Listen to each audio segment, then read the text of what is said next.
Ooh, what's up, speedsters? Speedy Games here, back with another video for you guys today.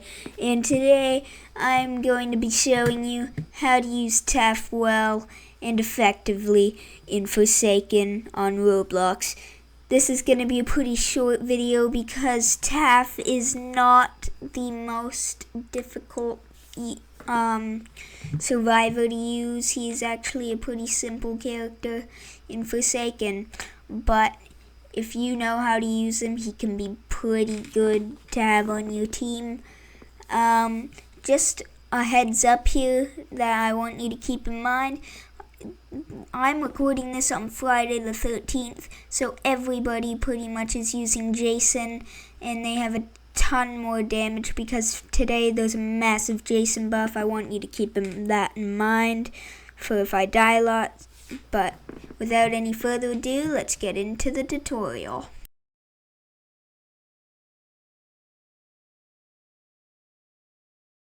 So basically, the first thing we're going to be focusing on is the tripwires, where to place them, when to place them. So in my mind here, if the killer is near you, do not place them. It just makes you vulnerable to the killer. Same with when you're doing subspace strip mines because they take a while to throw.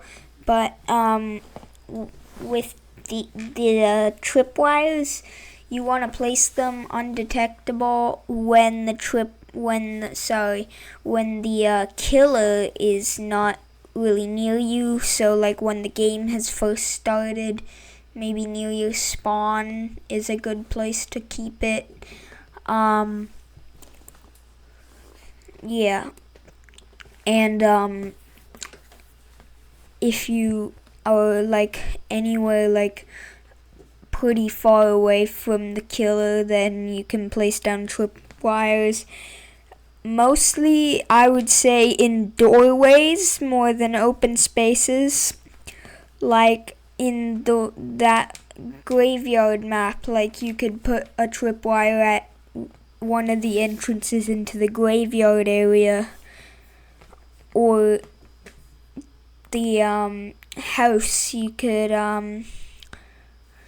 put one in front of the doorway of the house to make sure that people just can't really get in. But yeah, so tripwires are pretty simple. All they are really a trap that if the killer steps on them, they get slowed down and you can see an outline of them.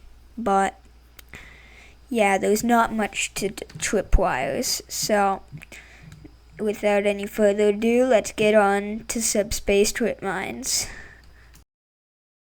So subspace trip mines are a little bit more complex than tripwires because when the killer hits one of those traps, instead of just getting slowed down and seeing an outline, I think you're able to see an outline, I'm not sure, but their screen will spin around and they will be like not able to sprint for a minute. The screen will go blurry for a couple seconds.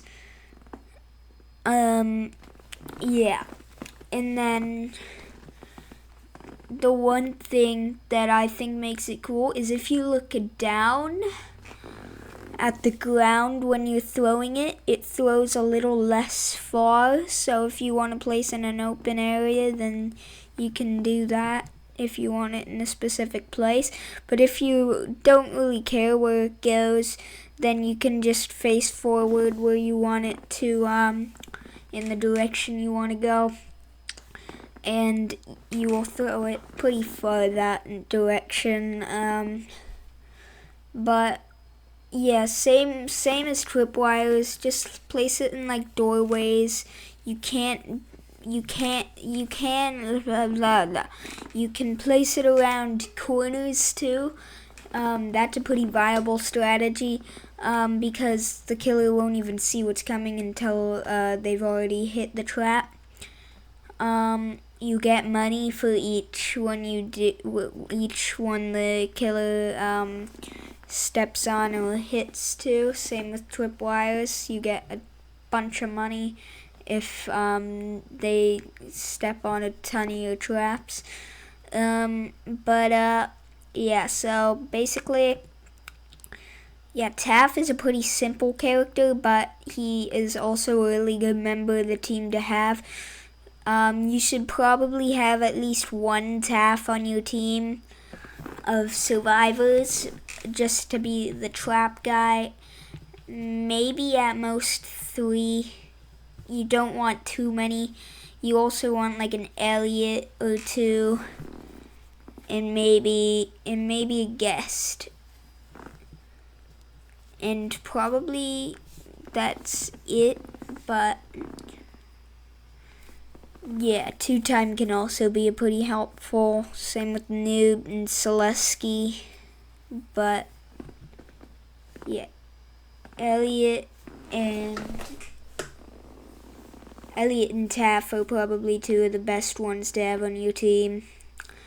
But when we're talking about who you should be, I'd say maybe Taph. I don't know. But on your team, you can choose whoever you are. Personally, I like Taph more than Elliot, but it's your choice.